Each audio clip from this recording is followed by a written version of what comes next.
નમસ્કાર વિદ્યાર્થી મિત્રો, ધોરણ 10 વિષય ગુજરાતી, કાવ્ય નંબર 9 હાથ મેળવીએ. કાવ્યના કવિ છે નિરંજન ભગત. તેમની જન્મ તારીખ છે 19/5/1926. કવિનો ટૂંકમાં પરિચય મેળવીશું. નિરંજન નરહરિ ભગતનો જન્મ અમદાવાદમાં થયો હતો. છંદોલય, કિન્નરી, અલ્પવિરામ આ ત્રણેય કાવ્ય સંગ્રહોની કવિતા લઈ નવો કાવ્ય સંગ્રહ છંદોલય પ્રકટ થયો છે. તેમાં પ્રવાલદીપ અને 33 કાવ્યો પણ સમાવાયા છે. સોનેટ, પરંપરિત અને ઉર્મી કાવ્યોનું સફળ ખેડાણ તેમણે કર્યું છે. આધુનિક કવિતા, કેટલાક પ્રશ્નો, યંત્રયુગ અને મંત્ર કવિતા, મીરા, સ્વાધ્યાયલોક ભાગ 1 થી 8 એમના વિવેચન ગ્રંથો છે. તેમને રણજીતરામ સુવર્ણચંદ્રક તથા સાહિત્ય અકાદમીનો એવોર્ડ પ્રાપ્ત થયેલો છે. કાવ્યનો ટૂંકમાં પરિચય મેળવીએ. આજના ઝડપી જીવનમાં આપણે પોતાના લોકોની મદદ કરવા માટે અસમર્થ બની જઈએ છીએ, જ્યારે કવિ તો અજાણ્યા સાથે પણ હાથ મેળવવા તૈયાર છે. અહીંયા હાથ મેળવવો એટલે એકમેકના સહકારથી પરસ્પરના હૃદય સુધી પહોંચવું. તો કવિએ આ નાનકડા ઉર્મી કાવ્યમાં ભાવ સંવેદનનું મહત્ત્વ સ્થાપ્યું છે. અહીં હાથ હૃદયભાવનું પ્રતીક બનીને વર્ણવાયો છે. કવિ કહે છે કે મારે ધન, સંપત્તિ, સત્તા કશું નથી જોઈતું, બસ મૈત્રીપૂર્ણ હાથ જોઈએ છે.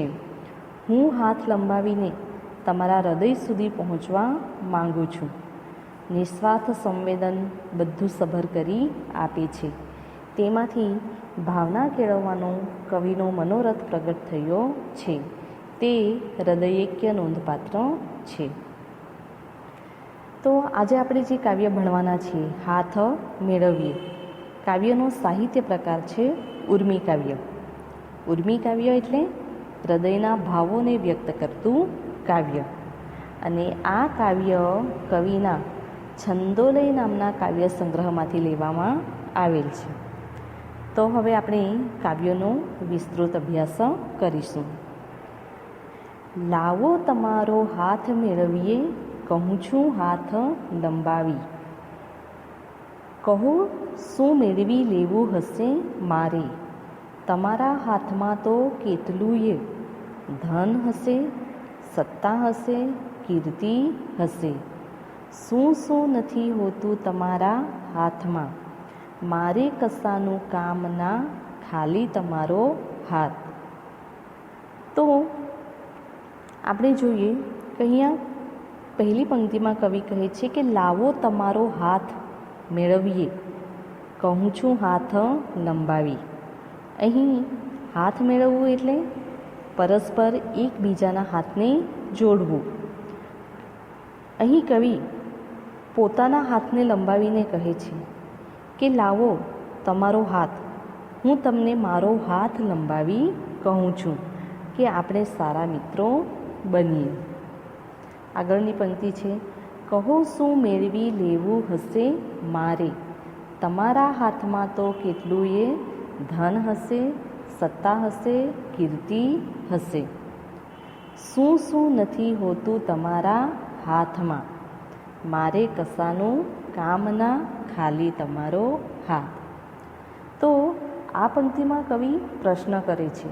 શું પ્રશ્ન કરે છે કે કહો મારે તમારા હાથમાંથી શું મેળવી લેવું હશે. અહીં કવિ એટલા માટે પ્રશ્ન કરે છે કે કવિને આપણી પાસેથી કંઈક મેળવવું હશે. તો એનો જવાબ આગળની પંક્તિમાં કવિ પોતે જ આપે છે કે તમારા હાથમાં તો કેટલુંય ધન, સત્તા, કીર્તિ હશે. અને પછી આગળ કહે છે કે તમારા હાથમાં શું નથી હોતું, પણ મારે એ બધાનું કંઈ કામ નથી. અહીં કવિ ધન, સત્તા, કીર્તિનું કંઈ કામ નથી એમ શા માટે કહે છે? કારણ કે કવિએ હાથને હૃદયભાવનું પ્રતીક બનીને વર્ણવ્યો છે. કવિને તો પરિચિત અપરિચિત સૌનો મૈત્રીપૂર્ણ હાથ જોઈએ છે. તો આ હાથમાં કેટલું એ ધન સત્તા કીર્તિ હોય, પરંતુ કવિને તેની સાથે કોઈ લેવા દેવા નથી. કવિને તો માત્ર ને માત્ર બીજાના હૃદય સુધી પહોંચવું છે, દરેક સાથે મૈત્રી કેળવવી છે.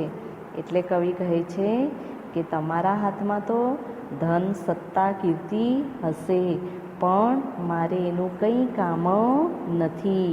મારે તો શું જોઈએ છે? મારે તો ખાલી તમારો હાથ જોઈએ.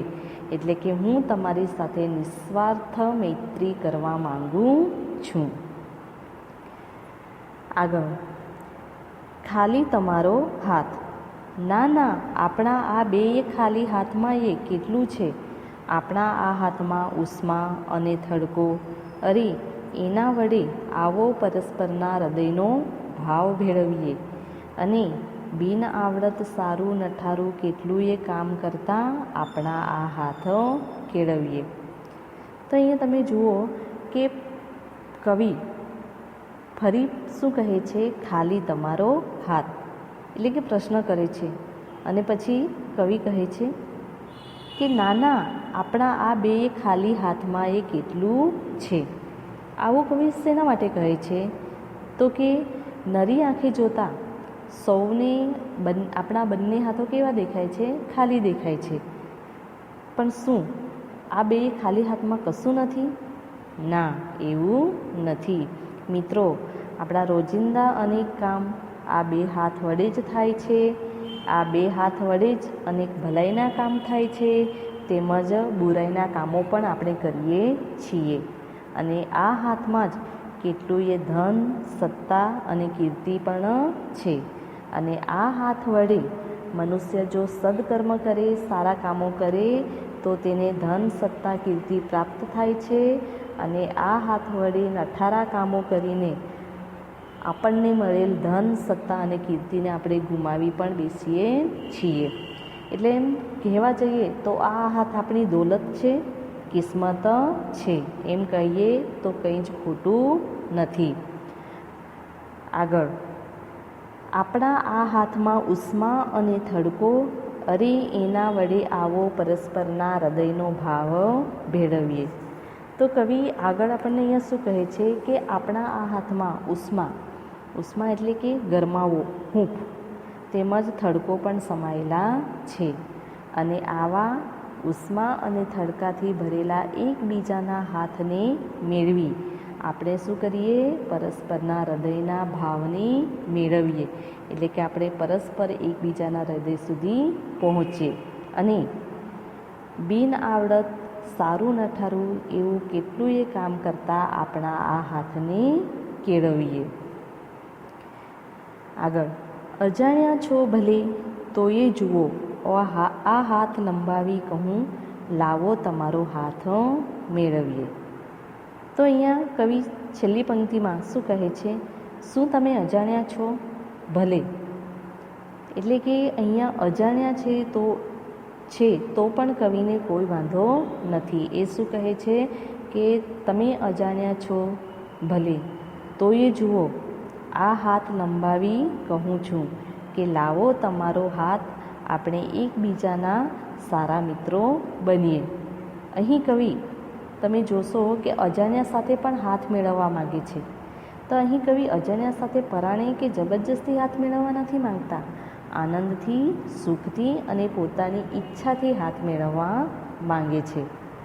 અહીં કવિ હાથ મેળવીને માત્ર ઔપચારિકતા પૂર્ણ કરવા માગતા નથી, પણ માણસના હાથમાં રહેલ હું થડકો ને પણ શું કરવા માંગે છે? મહેસૂસ કરવા માંગે છે. તો આમ આજે આપણે હાથ મેળવીએ કાવ્ય દ્વારા શું જોયું?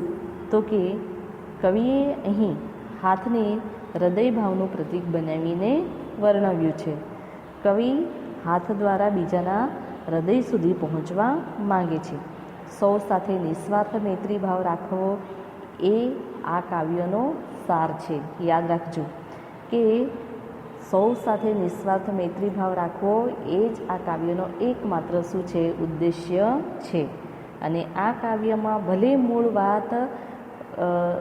વાત શેની છે તો કે હૃદય જોડવાની છે. હાથ તો એકમાત્ર બહાનું છે. તો વિદ્યાર્થી મિત્રો, તમારે આ કાવ્યની નીચે આપેલ સ્વાધ્યાયને તમારા નોટબુકની અંદર લખવાનું રહેશે.